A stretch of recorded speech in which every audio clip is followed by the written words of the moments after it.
నమస్కారం HCV news కు స్వాగతం. ముందుగా ముఖ్యాంశాలు. తెనాలి మండలంలో టీడీపీ, జనసేన, బీజేపీ కూటమి ఎంపీ, ఎమ్మెల్యే అభ్యర్థుల రోడ్ షో. పెమ్మసాని చంద్రశేఖర్, నాదెండ్ల మనోహర్, ఆలపాటి రాజేంద్ర ప్రసాద్లకు ఘన స్వాగతం పలికిన పార్టీ శ్రేణులు. బీసీల పట్ల చిన్నచూపు చూస్తున్న రాజకీయ పార్టీలకు ఓటమి తప్పదు. బీసీ సంక్షేమ సంఘ రాష్ట్ర అధ్యక్షుడు ఎస్ శంకర్రావు. సార్వత్రిక ఎన్నికల నేపథ్యంలో తెనాలి మండలంలో టీడీపీ, జనసేన, బీజేపీ ఉమ్మడి తెనాలి అభ్యర్థి నాదెండ్ల మనోహర్, గుంటూరు ఎంపీ అభ్యర్థి పెమ్మసాని చంద్రశేఖర్లు, టీడీపీ నేత మాజీ మంత్రి ఆలపాటి రాజేంద్ర ప్రసాద్తో కలిసి గురువారం ఎన్నికల ప్రచార రోడ్ షో నిర్వహించారు. సార్వత్రిక ఎన్నికల నేపథ్యంలో తెనాలి మండలంలో టీడీపీ, జనసేన, బీజేపీ ఉమ్మడి తెనాలి ఎమ్మెల్యే అభ్యర్థి నాదెండ్ల మనోహర్, గుంటూరు ఎంపీ అభ్యర్థి పెమ్మసాని చంద్రశేఖర్లు, టీడీపీ నేత మాజీ మంత్రి ఆలపాటి రాజేంద్ర ప్రసాద్తో కలిసి గురువారం ఎన్నికల ప్రచార రోడ్ షో నిర్వహించారు. తెనాలి మండలం జాకిర్ హుస్సేన్ నగర్లో డాక్టర్ బిఆర్ అంబేద్కర్ విగ్రహానికి నేతలు పూలమాలలు వేసి నివాళులర్పించారు. అనంతరం ప్రత్యేకంగా రూపొందించిన ప్రచార రథంపై నుంచి నేతలు ప్రజలకు, అభిమానులకు, పార్టీ శ్రేణులకు అభివాదం చేస్తూ రోడ్ షో ప్రారంభించారు. రోడ్ షోకు పార్టీ నేతలు, కార్యకర్తలు, అభిమానులు విశేష సంఖ్యలో పాల్గొని బ్రహ్మరథం పట్టారు. అడుగడుగున జన నీరాజనాల మధ్య సాగిన రోడ్ షో హాఫ్పేట, ఖాజీపేట, కొలకలూరు గ్రామం వరకు సాగింది. రోడ్ షోలో నేతలకు మహిళలు హారతులతో స్వాగతం పలికారు. పలుచోట్ల స్థానికులు పలు సమస్యలను నేతలకు వివరించారు. అధికారం చేపట్టిన వెంటనే ప్రజలు తమ దృష్టికి తీసుకొచ్చిన సమస్యలను పరిష్కరిస్తామని నేతలు ప్రజలకు హామీ ఇచ్చారు. కార్యక్రమంలో టీడీపీ, జనసేన, బీజేపీ నేతలు, కార్యకర్తలు పాల్గొన్నారు.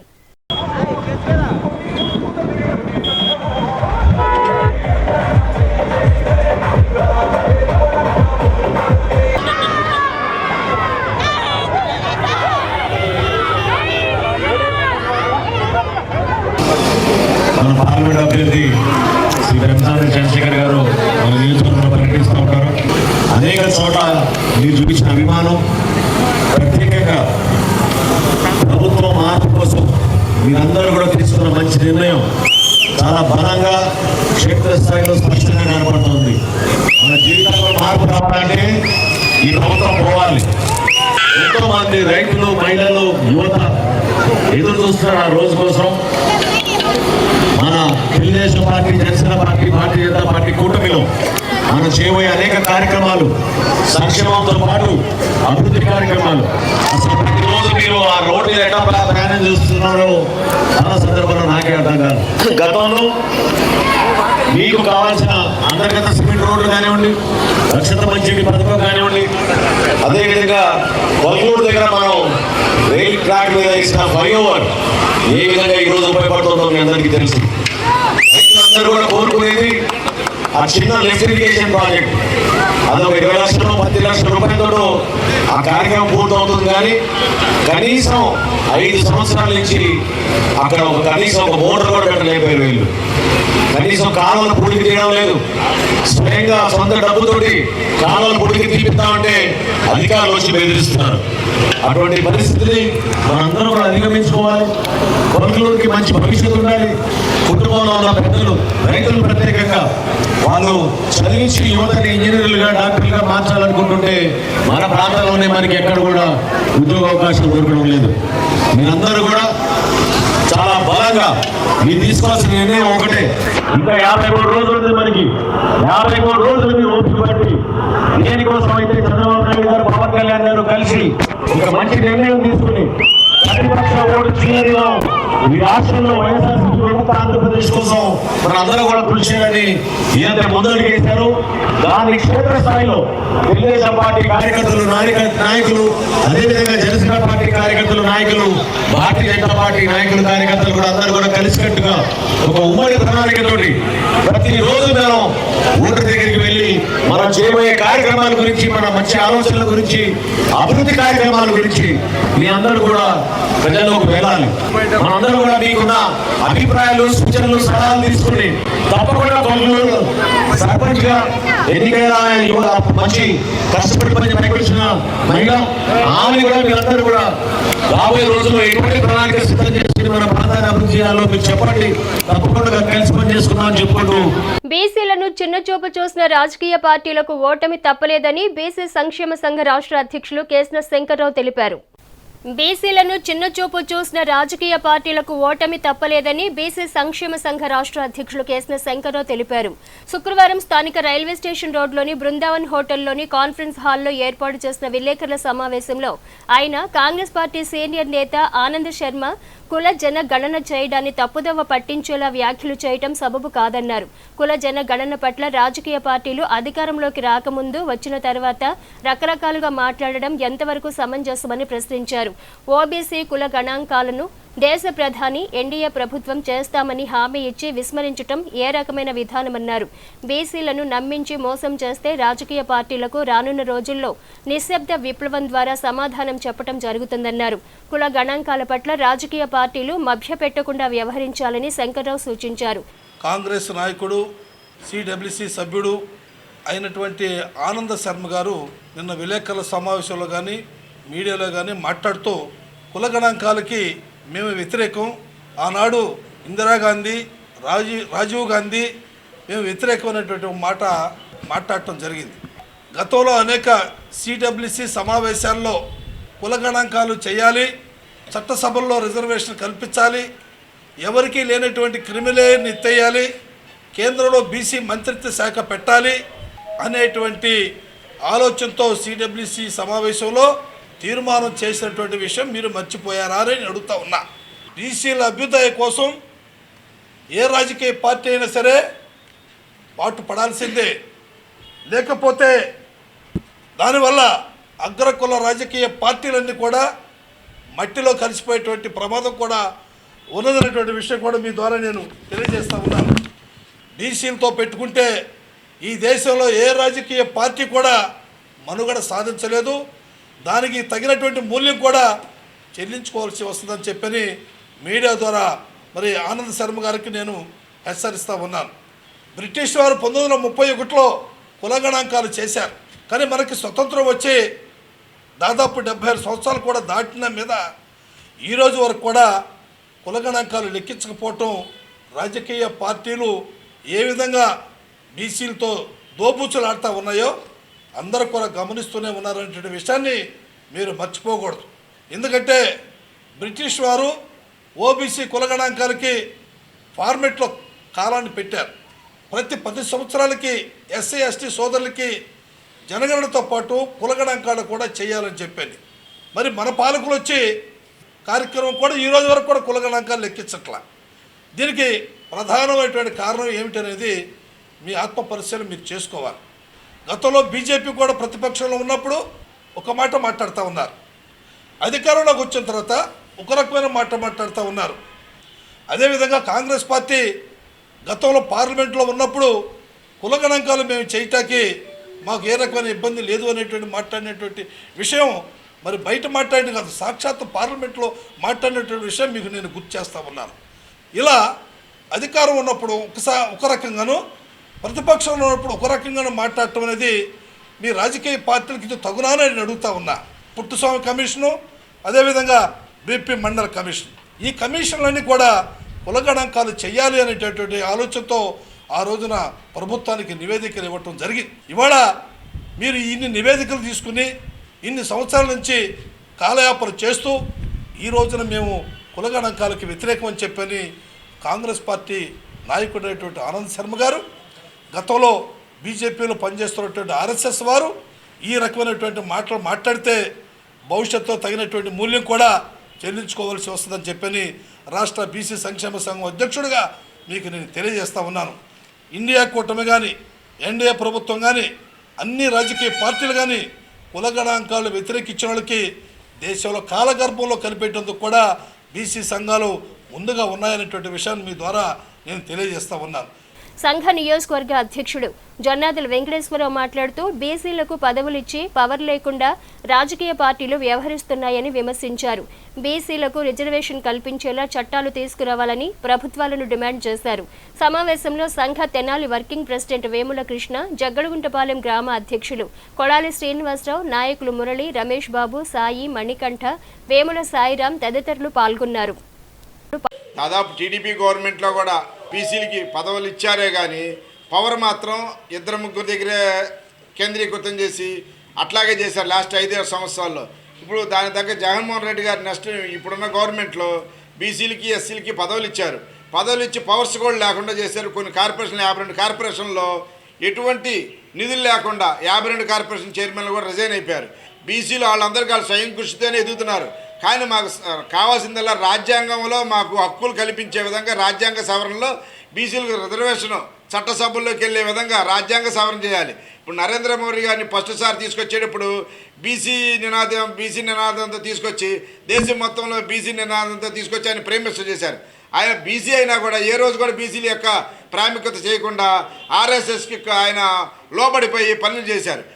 అట్లా కాకుండా ఎవరో ఒక బీసీ ముఖ్యమంత్రి పిఎం అయినప్పుడే చేయలేకపోతే ఇంకెట్లా పద్ధతిలో బీసీలు అభివృద్ధి చెందుతారని మేము ప్రశ్నిస్తున్నాం.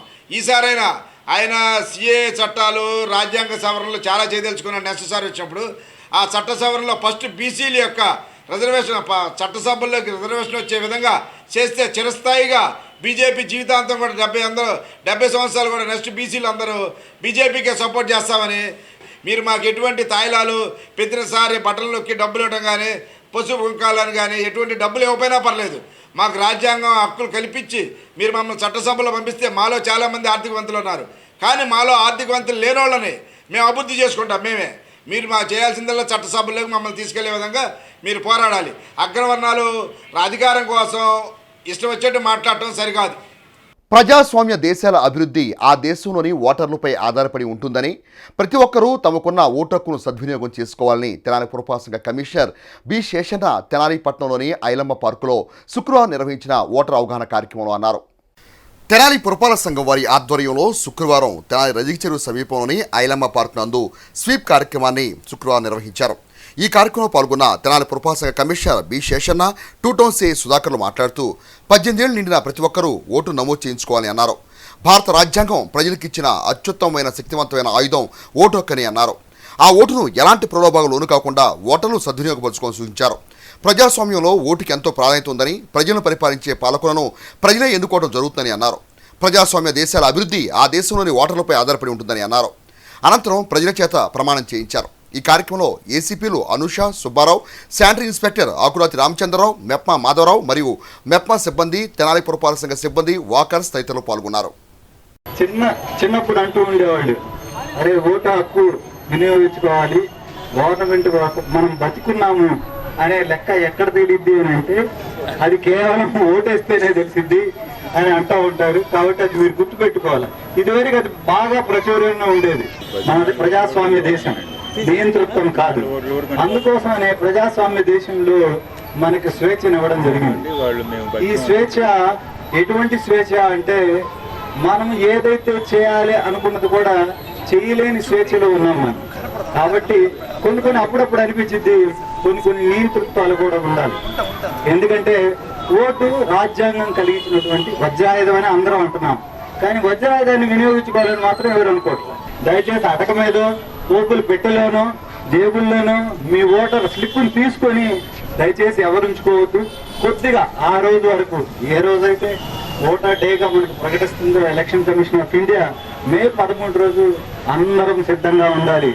సిద్ధంగా ఉండి ఈ రోజు మేము ఓటేస్తున్నాం, ఒక థ్రిల్ ఫీల్ అయ్యాలి అనే ఉద్దేశంతో ఉంటేనే రాబోయే తరాలు మనకి భవిష్యత్తు, పిల్లల భవిష్యత్తు, సొసైటీ కోసం, సొసైటీ భవిష్యత్తును దృష్టిలో పెట్టుకొని ఓటు పర్సెంటేజ్ పెంచితే అభివృద్ధి చెందిన దేశాల జాబితాలో మనం చేరతాం. ఈ కార్యక్రమం ఏంటంటే ఇక్కడ ఉన్నటువంటి 18 years కంప్లీట్ అయినటువంటి ప్రతి ఒక్కరూ ఓటుగా నమోదు చేసుకోవాలి. ఇంకా ఎవరైనా కానీ ఓటర్గా నమోదు చేసుకొని వాళ్ళకి ఉంటే కనుక ఇంకొక 2-3 వారాల సమయం ఉంది, వాళ్ళు చేసుకోవచ్చు. ఇంకా కూడా ఉంది కాబట్టి సద్వినియోగపరచుకోవచ్చు. ఓటింగ్ ప్రక్రియకు సంబంధించినటువంటి ఆ కార్యక్రమాలన్నీ కూడా అధికార యంత్రాంగమైనటువంటి మేమందరం కూడా చేస్తున్నాం. ఎలక్షన్ సంబంధించినటువంటి షెడ్యూల్ కూడా మనకు వచ్చింది, అనౌన్స్ అయింది. దాని ప్రకారంగా మే 11వ తారీఖున రాష్ట్రానికి, లోక్సభకు ఒకేసారి ఎన్నికలు జరగబోతున్నాయి. అన్నీ అయినాక ఓటింగ్ ప్రక్రియకు వెళ్ళిపోతాం. ఈ విషయంలో మన పట్టణంలో దగ్గర 156,000 ఓట్లు ఉన్నాయి. అదేవిధంగా మీరందరూ కూడా గమనించుకోవాల్సిందంటే ఓటింగ్ ప్రక్రియలో రెండు విషయాలు చెప్తాను. ప్రతి ఒక్కరూ ఓటింగ్ ప్రక్రియలో పాల్గొనాలి. ప్రతి ఒక్కరు కూడా ఓటు వేసేటువంటి క్రమంలో నైతికత పాటించాలి. నైతికత అనగానేమి, వివిధ రాజకీయ పార్టీలు కావచ్చు, ఇంకోరు కావచ్చు, రకరకాలుగా ప్రలోభాలకు గురి చేయొచ్చు. అలాంటి సందర్భాలలో మీరెవరు కూడా వాటికి లొంగొద్దు. మీ ఓటును ఒకరు చెప్పారు, వజ్రాయుధం అన్నారు. వజ్రాయుధాన్ని ఎంత సానబెట్టుకుంటే అలా ఉంటుంది. ఎంత మంచిగా ఉన్నటువంటి వాళ్ళలో మంచి నాయకుడిని ఎన్నుకుంటేనుగా మీకు జరుగుతున్న కాలంలో మంచి జరుగుతుంది. కాబట్టి దీన్ని ప్రతి ఒక్కరు కూడా గమనించాలనేసి మీ ఓటును వజ్రాయుధంగానే మలుచుకోండి. సార్వత్రిక ఎన్నికల ప్రక్రియ ప్రారంభమైన నేపథ్యంలో వాహనదారులు తమ వాహనాలపై రాజకీయ పార్టీలకు సంబంధించిన స్టిక్కర్లను, ఫోటోలను తొలగించాలని తెనాలి మోటార్ వెహికల్ అధికారి టి రాఘవరావు తెలిపారు. సార్వత్రిక ఎన్నికల ప్రక్రియ ప్రారంభమైన నేపథ్యంలో వాహనదారులు తమ వాహనాలపై రాజకీయ పార్టీలకు సంబంధించిన స్టిక్కర్లను, ఫోటోలను తొలగించాలని తెనాలి మోటార్ వెహికల్ అధికారి టి రాఘవరావు తెలిపారు. శుక్రవారం ఆయన మీడియాతో మాట్లాడుతూ తెనాలి ఆర్టీఏ పరిధిలోని 5 మండలాల పరిధిలోని వాహనదారులు రాజకీయ పార్టీలకు చెందిన స్టిక్కర్లను వెంటనే తొలగించాలని, లేని పక్షంలో తగిన చర్యలు తీసుకోవడం జరుగుతుందన్నారు. వాహనదారులు స్వచ్ఛందంగా రాజకీయ పార్టీల ఫోటోలను తీసివేయాలని, ఎన్నికల నియమాలకు విరుద్ధంగా వ్యవహరిస్తే వాహనాలను సీజ్ చేయడం జరుగుతుందని రాఘవరావు వివరించారు. ఎలక్షన్ సంబంధించి మోడల్ కోడ్ ఆఫ్ కండక్ట్ వచ్చింది కాబట్టి ఈ తెనాలి పరిధిలో మొత్తం 5 మండలాలు ఉన్నాయి. ఈ తెనాలి ఆర్టీఏ పరిధిలో ఏ ఒక్క వెహికల్ కూడా పొలిటికల్ పార్టీస్ సంబంధించి ఏ విధమైన స్టిక్కర్లు కానీ, ఫ్లెక్సీలు కానీ, బ్యానర్లు కానీ వాహనాల మీద అతికించొద్దని మనవి చేస్తున్నాము. ఒకవేళ ఏదన్నా పొరపాటున ఉంటే ఎవరికి వాళ్ళు స్వచ్ఛందంగా తీసుకోవాల్సిందిగా కోరుచున్నాము. ఇప్పుడు మేము ఆల్రెడీ ఒక 2-3 డేస్ నుంచి మేము అందరికీ చెప్పడం జరుగుతుంది. మేమే స్వచ్ఛందంగా కొన్ని వాహనాలకు తీసేయడం జరిగింది దగ్గరుండి. ఇక ఎవరన్నా ఉంటే ముందు వాళ్ళకి మీద కేసులు నమోదు చేయాల్సి అవసరం రావచ్చు. ఒకవేళ అటువంటిది జరిగితే ఎలక్షన్ అయ్యే వరకు కూడా ఆ వాహనాన్ని మరి సీజ్ చేయడం జరుగుతుంది. కాబట్టి ఎలక్షన్ అయ్యే వరకు కూడా వాహనం రిలీజ్ అయ్యే అవకాశం ఉండదు. కాబట్టి ఎవరికి వాళ్ళు మరి స్వచ్ఛందంగా బళ్ళకి అన్నిటికీ ఏమీ లేకుండా చూసుకోవాల్సిందిగా మరొక్కసారి కోరుచున్నాము. మీరందరూ కూడా వాహనదారులందరూ కూడా సహకరిస్తారని వాతావరణంలో చోటు చేసుకుంటున్న మార్పులను పరిశీలిస్తూ రైతాంగం పంటను భద్రపరుచుకోవాలని తెనాలి వ్యవసాయ శాఖ ఏడీఏ ఉషారాణి తెలిపారు. వాతావరణంలో చోటు చేసుకుంటున్న మార్పులను పరిశీలిస్తూ రైతాంగం పంటను భద్రపరుచుకోవాలని తెనాలి వ్యవసాయ శాఖ ఏడీఏ ఉషారాణి తెలిపారు. శుక్రవారం ఆమె మీడియాతో మాట్లాడుతూ రబీ సీజన్లో తెనాలి సబ్ డివిజన్ పరిధిలోని తెనాలి మండలంలో 6,500 హెక్టార్లు, దుగ్గిరాల మండలంలో 8,000 హెక్టార్లు, కొల్లిపర మండలంలో 5,000 హెక్టార్లలో పంట సాగు చేయటం జరుగుతుందన్నారు.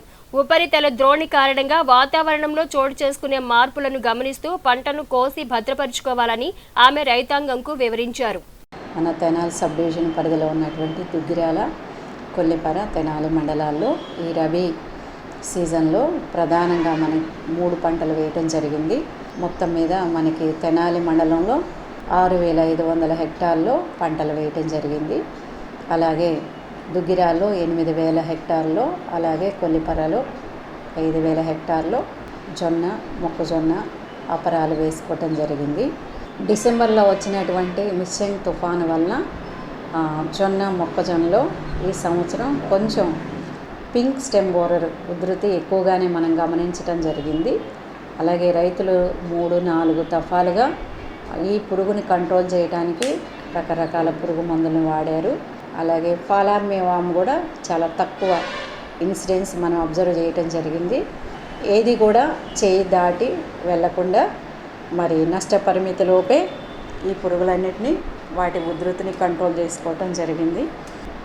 ముఖ్యంగా అక్టోబర్లోనే ప్రభుత్వం సాగునీరు రబీ పంటలకు ఇవ్వమని చెప్పటం జరిగినప్పటికీ అనేక సందర్భాల్లో ఈ మాటలు మనం రైతాంగానికి తెలియచేసినప్పటికీ ఏమాత్రము వెందీయకుండా మరి మన 3 మండలాల్లో 8,500 హెక్టార్లలో జొన్న, 8,000 హెక్టార్లో మొక్కజొన్న, అలాగే దగ్గర 3,000 హెక్టార్ల అపరాలను సాగు చేయడం జరిగింది ఈ రబీ సీజన్లో. మరి ముఖ్యంగా ఈ నెల ఆఖరికి కొల్లిపరలో చాలా తక్కువ అపరాలు సాగు చేయడం జరిగింది. అయితే ఈ సంవత్సరం మనకి మార్కెట్ ధర బాగానే ఉంది, 7,500 నుండి, అంటే మనం గత నెలలో చూస్తే దగ్గరగా 10,000 ఉంది. కానీ ఇప్పుడు 7,500 నుండి 9,000 దాకా కూడా ఉంది మన జిల్లాలో చూసుకున్నట్లయితే. అయితే మొక్కజొన్నకి అలాగే జొన్నకి మన ప్రభుత్వం ఎంఎస్పి ధర ప్రకటించడం కూడా జరిగింది. కానీ బయట మార్కెట్ మాత్రం గత నెలలో 2,200 నుండి 2,300 దాకా ఉంది. ప్రస్తుతానికైతే 1950 నుండి ప్రారంభమైంది, కానీ ధర అయితే ఈ సంవత్సరం 2,300 దాకా బయట మార్కెట్ అనేది ఉంటుందనేది మన రైతుల యొక్క ఫీడ్బ్యాక్. కాబట్టి ఎక్కడ ఎటువంటి ఇబ్బందులకు గురి కాకుండా మరి తమ యొక్క పంట ఉత్పత్తుల్ని చక్కగా అమ్ముకోవటానికి అన్ని రకాల చర్యలు ప్రభుత్వం చేపట్టింది, సిద్ధం చేసింది.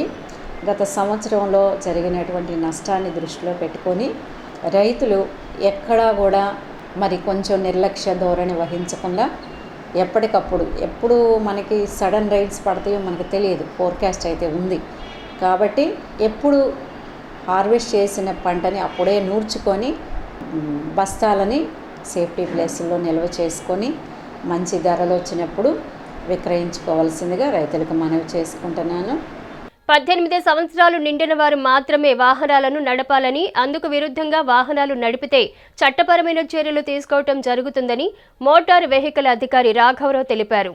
18 సంవత్సరాలు నిండిన వారు మాత్రమే వాహనాలను నడపాలని, అందుకు విరుద్ధంగా వాహనాలు నడిపితే చట్టపరమైన చర్యలు తీసుకోవటం జరుగుతుందని మోటార్ వెహికల్ అధికారి రాఘవరావు తెలిపారు. శుక్రవారం ఆయన మీడియాతో మాట్లాడుతూ 18 సంవత్సరాల లోపు పిల్లలకు తల్లిదండ్రులు వాహనాలను అప్పచెప్పవద్దని సూచించారు. వాహనాలు నడిపే వాహనదారులు తప్పనిసరిగా అన్ని రకాల డాక్యుమెంట్లతో వాహనాలు నడపాలన్నారు. ఆటోలలో ఓవర్ లోడింగ్తో ప్రయాణించవద్దని, దానివల్ల అనేక ఇబ్బందులు చోటు చేసుకుంటున్నాయని ఆర్టీఏ రాఘవరావు వివరించారు. రవాణా శాఖ తరఫున చేయ విజ్ఞప్తి ఏంటంటే, పేరెంట్స్ ఎవరు కూడా 18 ఏళ్ళ పిల్లలకి వాహనాలు 2 వీలర్స్ ముఖ్యంగా ఇవ్వకూడదని విజ్ఞప్తి చేస్తున్నాము. వాళ్ళకి 18 ఏళ్ళు నిండినాక లైసెన్స్ తీసుకున్న తర్వాతే 2 వీలర్స్ ఇవ్వండి. 18 ఏళ్ళ లోపు కనుక ఇస్తే మైనర్ డ్రైవింగ్ కింద వస్తుంది. కాబట్టి ఏదన్నా జరిగితే మాకు కనుక 18 ఏళ్ళ లోపు ఎవరన్నా డ్రైవ్ చేస్తూ పట్టుబడితే వాళ్ళ వాహనాలు సీజ్ చేయడం జరుగుతుంది. సీజ్ చేసి కోర్టుకి ప్రాసిక్యూషన్ పెట్టడం జరుగుతుంది. కాబట్టి ముఖ్యంగా మైనర్స్ ఎవరు కూడా పేరెంట్స్కి మరీ విజ్ఞప్తి చేస్తున్నాము, 18 ఏళ్ళలో మీ పిల్లలకి లైసెన్సు లేకుండా బళ్ళు ఇవ్వవద్దు. ఒకవేళ బళ్ళు ఇవ్వాలంటే 18 ఏళ్ళు నిండిన తర్వాత ఆర్టీఏ ఆఫీస్లో లైసెన్స్కి అప్లై చేసుకొని లైసెన్స్ వచ్చిన తర్వాత బళ్ళు ఇవ్వండి. అలాగే బండికి సంబంధించిన అన్ని డాక్యుమెంట్స్ తీసుకొని బళ్ళు ఇవ్వండి. అన్ని డాక్యుమెంట్స్ అంటే ఏంటంటే బండికి రిజిస్ట్రేషన్ సర్టిఫికేట్ ఉండాలి, డ్రైవింగ్ లైసెన్సు, ఇన్సూరెన్సు, పొల్యూషను. ఈ 4 కాకుండా హెల్మెట్ విధిగా ధరించేట్టు పేరెంట్స్ చూసుకోవాలి. అలాగే 18 ఏళ్ళు నిండితే 4 వీలర్ కూడా డ్రైవింగ్ లైసెన్స్ తీసుకోవచ్చు. అలాగే మనకి ట్రాన్స్పోర్ట్ వెహికల్స్ ఉన్నాయి, ఆటోలు ఉన్నాయి. ఆటో వాళ్ళు ఏంటంటే ముఖ్యంగా ఈ 4 కాక వాళ్ళకి పర్మిట్, ఫిట్నెస్ అడిషనల్గా తీసుకోవాలి. మొత్తం 6 డాక్యుమెంట్స్ ఉండాలి. వాళ్ళు ఏంటంటే ఆటో వాహనదారులు అందరికీ చెప్పేది ఏంటంటే మెయిన్గా వెనక డోర్ తీయొద్దు. వెనక డోర్ తీస్తే ఈ మధ్య ఒక యాక్సిడెంట్ జరగటం జరిగింది. కాబట్టి ఎవరు కూడా బ్యాక్ డోర్ తీయొద్దని మనవి చేస్తున్నాము. మా దగ్గర ఫిట్నెస్కి వచ్చిన ప్రతి వాహనానికి బ్యాక్ డోర్ వెల్డింగ్ చేసి పంపడం జరుగుతుంది. కాబట్టి ఎవరు కూడా ఓవర్లోడ్ చేయొద్దు, అలాగే వెనక డోరు తీయొద్దని మనవి చేసుకుంటున్నాం. సార్వత్రిక ఎన్నికల నేపథ్యంలో తెనాలి నియోజకవర్గం కొల్లిపర మండల గ్రామాలైన చక్రాయపాలెం, చెముడుబాడు, దావులూరు గ్రామాల్లో కేంద్ర బలగాలతో కలిసి పోలీసులు శుక్రవారం కవాతు నిర్వహించారు. సార్వత్రిక ఎన్నికల నేపథ్యంలో తెనాలి నియోజకవర్గం కొల్లిపర మండలంలోని చక్రాయపాలెం, చెముడుబాడు, దావులూరు గ్రామాల్లో శుక్రవారం కేంద్ర బలగాలతో కలిసి పోలీసులు కవాతు నిర్వహించారు. ఎన్నికల సంఘం నోటిఫికేషన్ వెలువడంతో అమల్లోకి వచ్చిన ఎన్నికల నియమాల పట్ల ప్రజలు అవగాహన కల్పించారు. ఎన్నికల్లో ప్రజలందరూ స్వేచ్ఛగా ఓటు హక్కు వినియోగించుకునేందుకు భరోసా కల్పించేందుకు ఈ కవాతు నిర్వహించినట్లు కొల్లిపర ఎస్ఐ రవీందర్ రెడ్డి తెలిపారు.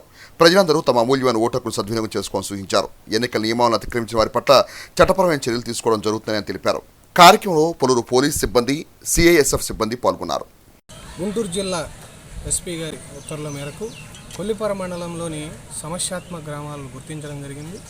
ఆ సమస్యాత్మక గ్రామాలలో గత 15 రోజులుగా దశల వారీగా నిర్వహించడం జరుగుతుంది. అందులో భాగంగా ఈరోజు చక్రాయపాలెం, జముడుపాడు, దౌలూరుపాలెంలో నిర్వహించడం జరుగుతుంది. రానున్న లోక్సభ, అసెంబ్లీ ఎలక్షన్ల నేపథ్యంలో ప్రతి గ్రామంలో ప్రజలు తమ ఓటును నిర్భయంగా, ఎటువంటి భయభ్రాంతులకు గురి కాకుండా తమ ఓటును నిర్భయంగా వేసుకోగలరని, మరియు ఎటువంటి ప్రజాశాంతి భద్రతలకు భంగం కలిగించకుండా తమ ఓటును తాము వినియోగించుకోవాలనే ఉద్దేశంతో ఈ పోలీస్ కవాతు నిర్వహించడం అనేది. ఇందు మూలంగా ప్రజలందరికీ చెప్పదొచ్చంటే ప్రతి ఒక్కరూ తమ ఓటు హక్కును ప్రశాంతంగా నిర్వహించి గ్రామాల్లో ఎటువంటి గొడవలు లేకుండా, హింసలకు ప్రోత్సహించకుండా తమ ఓటును నిర్భయంగా వేసుకోవాల్సిందిగా కోరుతున్నాను. కార్పొరేట్ కంపెనీలు నేడు ఉద్యోగాల ఎంపికలో మార్కుల కన్నా కూడా కమ్యూనికేషన్ స్కిల్స్కి అత్యధిక ప్రాధాన్యతనిస్తున్నాయని, తదనుగుణంగా విద్యార్థులు తమ వ్యక్తిత్వ వికాస మరియు వృత్తి విద్యా నైపుణ్యాలను మెరుగుపరుచుకోవాలని ఉన్నతి ఫౌండేషన్ చేంజ్ మేకర్ ఎన్ విజయలక్ష్మి తెనాలి కొత్తపేటలోని ప్రియదర్శిని డిగ్రీ కళాశాలలో శుక్రవారం జరిగిన వ్యక్తిత్వ వికాస మరియు వృత్తి నైపుణ్య శిక్షణ తరగతుల ముగింపు కార్యక్రమంలో అన్నారు. తెనాలి కొత్తపేటలోని ప్రియదర్శిని డిగ్రీ కళాశాలలో గత 40 రోజులుగా జరుగుతున్న వ్యక్తిత్వ వికాస మరియు వృత్తి నైపుణ్య శిక్షణ తరగతుల ముగింపు కార్యక్రమం శుక్రవారం ఘనంగా జరిగింది. కళాశాల ప్రిన్సిపాల్ చిత్ర శ్రీనివాసరావు అధ్యక్షత వహించిన ఈ కార్యక్రమంలో స్టూడెంట్స్ చేంజ్ మేకర్ విజయలక్ష్మి మాట్లాడుతూ, మారుతున్న కాలానికి అనుగుణంగా విద్యార్థులు తమ వ్యక్తిత్వ మరియు వృత్తి నైపుణ్యాలను మెరుగుపరుచుకోవాలని అన్నారు. విద్యార్థుల ఉద్యోగోపాధి అవకాశాల కల్పనకు ప్రియదర్శిని డిగ్రీ కళాశాల మేనేజ్మెంట్ సభ్యులు చూపుతున్న ప్రత్యేక శ్రద్ధ అభినందనీయమని అన్నారు. కళాశాల ప్రిన్సిపాల్ చంద్ర శ్రీనివాసరావు మాట్లాడుతూ, ప్రస్తుతం ఉన్న ఉద్యోగ ఉపాధి అవకాశాలకు అనుగుణంగా విద్యార్థులకు కళాశాలలో ప్రత్యేక శిక్షణ తరగతులు నిర్వహించడం జరుగుతుందని అన్నారు. ఈ విద్యా సంవత్సరం కూడా ఇప్పటికే టీసీఎస్ కంపెనీలో 15 మంది విద్యార్థులు ఉద్యోగాలు సాధించడం హర్షణీయమని అన్నారు. రానున్న రోజుల్లో కూడా మరిన్ని ఉద్యోగాలు సాధించేలా విద్యార్థులకు మరికొన్ని ప్రత్యేక శిక్షణ తరగతులు నిర్వహిస్తున్నామని, ఈ అవకాశాన్ని విద్యార్థులంతా సద్వినియోగం చేసుకోవాలని సూచించారు. అనంతరం ఉన్నతి ఫౌండేషన్ ద్వారా కళాశాలలో శిక్షణ తరగతులు బోధించిన చేంజ్ మేకర్ ఎన్ విజయలక్ష్మిని కళాశాల మేనేజ్మెంట్ పక్షాన ఘనంగా సత్కరించారు. ఈ కార్యక్రమంలో కళాశాల కంప్యూటర్ శాఖాధిపతి శ్రీసుధ, అధ్యాపకులు నయాబ్ రసూల్, సూపరింటెండెంట్ అడుచుమని జగన్మోహన్ రావు మరియు విద్యార్థులు పాల్గొన్నారు. నాలెడ్జ్ ఉండాలి, దానికన్నా కూడా ఎక్కువగా ఏముండాలంటే స్కిల్స్ ఉండాలి, కమ్యూనికేషన్ స్కిల్స్ ఉండాలి, ఎదుటి వాళ్ళతో మాట్లాడే ఇవన్నీ తెలియాలి. నాకున్న పేరు ఏంటంటే ఆ పిల్లలకి బాగా ఏదో జరగాలి, వాళ్ళకి ఏదో ఒక మంచి జరగాలని ఒక ఆలోచన విధానం, అది సరిగా జరగనప్పుడు కొంచెం ఫీల్ అవుతాం. ముఖ్యాంశాలు మరోసారి. తెనాలి మండలంలో టీడీపీ, జనసేన, బీజేపీ కూటమి ఎంపీ, ఎమ్మెల్యే అభ్యర్థుల రోడ్ షో. పెమ్మసాని చంద్రశేఖర్, నాదెండ్ల మనోహర్, ఆలపాటి రాజేంద్ర ప్రసాద్లకు ఘన స్వాగతం పలికిన పార్టీ శ్రేణులు. బీసీల పట్ల చిన్న చూపు చూస్తున్న రాజకీయ పార్టీలకు ఓటమి తప్పదు. బీసీ సంక్షేమ సంఘ రాష్ట్ర అధ్యక్షుడు ఎస్ శంకర్రావు. హెచ్సివి న్యూస్ ను ప్రేక్షకులు యూట్యూబ్ లో తెనాలి హెచ్సివి న్యూస్ అని టైప్ చేసి సబ్స్క్రైబ్ చేసి వీక్షించవచ్చు. హెచ్సివి న్యూస్ సమాప్తం. నమస్కారం.